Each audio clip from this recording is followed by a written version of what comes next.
Welcome to Short Takes 331. Today I want to talk to you about vectors. So what is a vector? Graphically, we usually think of vectors as objects that look like this.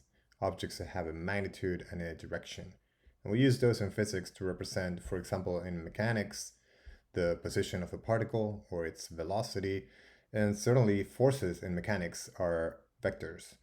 In electromagnetism, we also use vectors to describe in particular the magnitude and the direction of the electric field. And in that case, it's a little bit different than when we describe particles.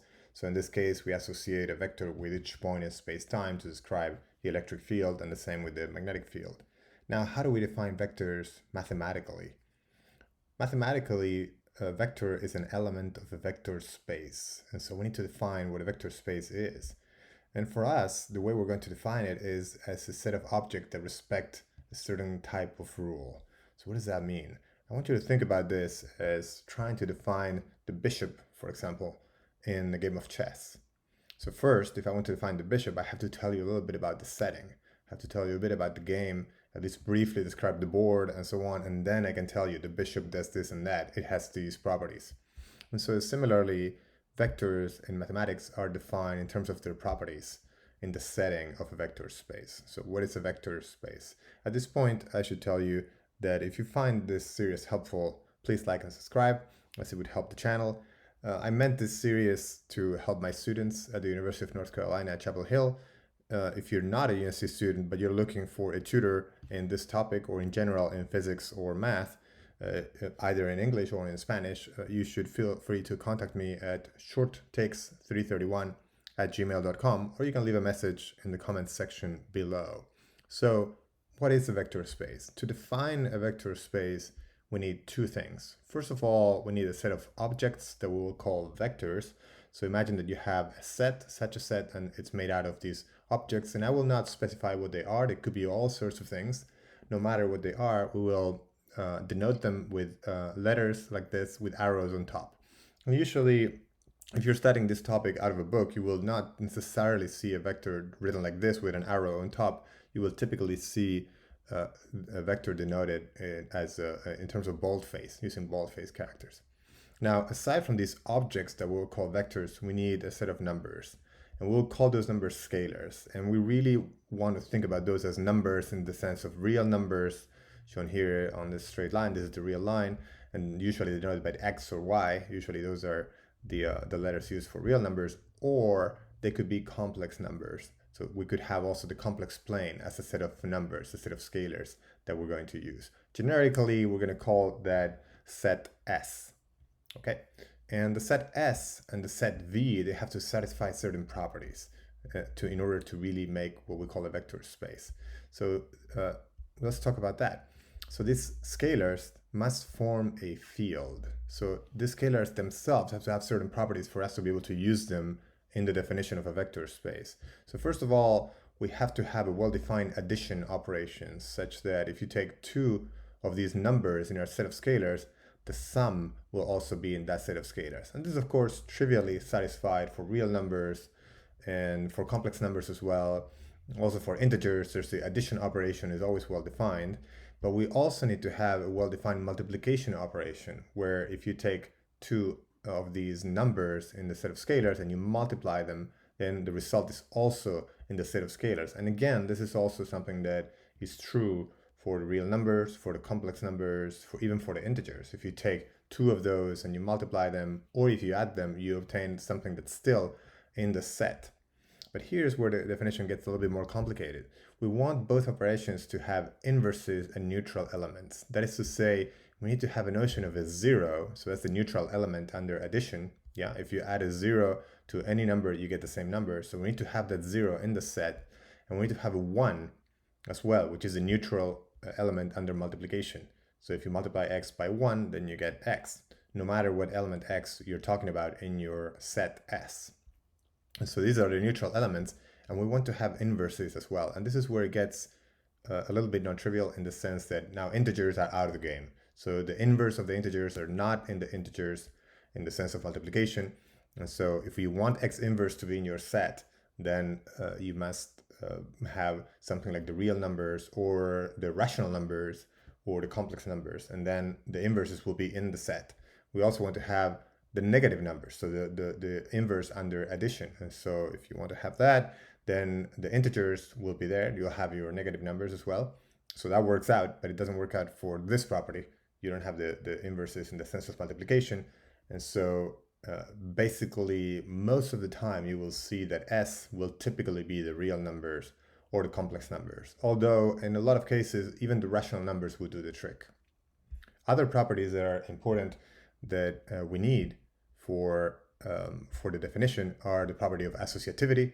That is, that if you add, for example, A plus B plus C, and so you add B plus C first and you add A afterwards, or you add A and B and C at the end, then you get the same answer. That's a property of associativity. So the addition is associative. You can associate these two first or these two first, and once you do the whole addition, you get the same result both ways. Similarly, we need to have commutativity. This is very important. AB has to be equal to BA. That's not always true in products in general, that if you take A and multiply by B, it's the same as B times A. It is true for real numbers, it is true for complex numbers, but there are objects called matrices for which this is not true. And we also want commutativity of the sum. Finally, a property that mixes addition and multiplication is this property called distributivity, which you know very well from dealing with normal numbers like real numbers or integers, that A plus B times C is the same as AC plus BC. In other words, you can distribute this product and then add it at the end. So that property has to hold. And in that case, we will have a field. So once we have then our scalars, our field under control, we can go back and talk about the vectors. So these objects that we define that we call vectors have to have a certain number of properties as well.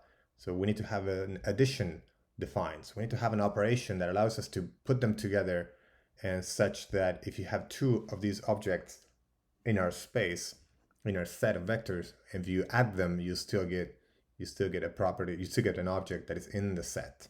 That's very important. Otherwise, the addition would not be well defined within the set. So we want, in that sense, the addition to be a closed operation in the set. We want to have a neutral element under addition as well. That is to say, we want to be able to have 0 such that if you do V plus 0, you still get V. And the 0 needs to be in that set as well. Finally, a property that mixes the scalars with the vectors is the property of multiplication by a scalar. We need to define it, and we need to make sure that it's closed. In other words, this means that if you take any number in your scalars and you multiply that number by any vector in your set of vectors, then this product is defined and it gives you a vector that is in your vector space. Okay, so any multiplication by a number of any of your vectors will have to still be in your vector space. So you see that typically the number of objects that you have in S will be infinite. The number of V's that you have in your vector space V will also be infinite, because this multiplication must always be in your vector space. So that will typically be the case. Other properties that we need to have is that vector addition is commutative. So V plus W is the same as W plus B, is associative in the sense that we described before, and it obeys the distributive property. So when multiplying by a scalar.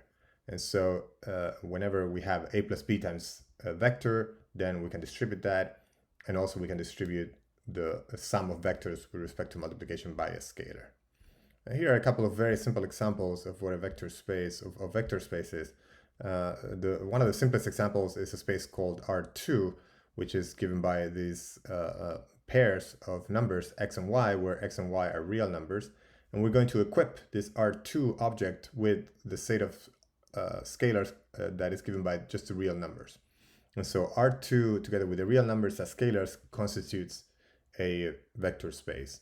And it does so in the sense of conventional addition and multiplication in R, and also we're going to have addition component by component of these objects. So if you have another object like this, x prime, y prime, then you add them component by component, and the result is that you have another object like this with x plus x prime and y plus y prime as the components. And so you have the addition that's perfectly well defined in this case. Multiplication by a scalar also gives you a vector that's also in the set, and so this is totally fine. And usually you would denote then these objects in this form. Here are some numerical examples. This 1, 2, for example, is an object in R2, 7, 5.4. You could put any numbers here, any real numbers. It doesn't have to be just integers or simple numbers like this. You could also organize your components in a column. That's perfectly allowed for the example, for this example and for the purposes of this lecture. And so you could organize your objects in rows or in columns. Another example that's a generalization perhaps of the previous one is C2. So the same type of construction, but now with Z and W as your entries. And so Z and W would be complex numbers in this case. And you can use the complex numbers or the real numbers as scalars. And if you choose one or the other, you will get different spaces, but both of them will be valid spaces in the sense that it will be well-defined vector spaces under the conventional rules of addition and multiplication by scalar and so on. More generally than that, beyond these two examples, you could define Rn and Cn, and you could use, and then again, in the case of Cn, you could use C or R as scalars, and you would have a very naturally defined vector space. In a future lecture, I will give you a lot more examples of vector spaces. This is just a very elementary exposition to give you an idea of what kinds of examples you have, but it goes far beyond these examples, the types of objects you can have that constitute a vector space. Crucially, something very important to note is that we have no notion of a vector-vector multiplication in our definition. So we do not have a cross product needed in order to define a vector space. It may be possible to define it in some cases, but it's not needed in order to have a vector space. So we don't need this product to talk about vectors. And similarly, we also don't need this dot product that you may also know about when talking about vector spaces, and when in order to define vectors, we don't need any of these two. This inner product, if it's defined, if you have a way to define it, and we'll talk about that in a future video as well, then that will give you a notion of length, it will give you a notion of projection, it will give you more information, and you're imposing, if you want, a sense of this product on the space. And if you have that, then you have something that's different, that's a little bit more specific than a vector space, is something that's called an inner product space. So you would have your vector space together with an inner product, and we'll see in a future lecture how exactly this should be defined. Then you have what's called an inner product space. And this is very important. Inner product spaces are really crucial in physics, in particular in quantum mechanics, and so we will touch upon that next time. And that's all I have for you today. Like I said, if you find this series helpful, please like and subscribe. It would help the channel. This series is made for my students, but if you're not a student at UNC and you're looking for a tutor, please feel free to contact me at shorttakes331@gmail.com, or leave a message in the comments section below, and feel free to share this with any friends that you think might find this helpful. And so until next time.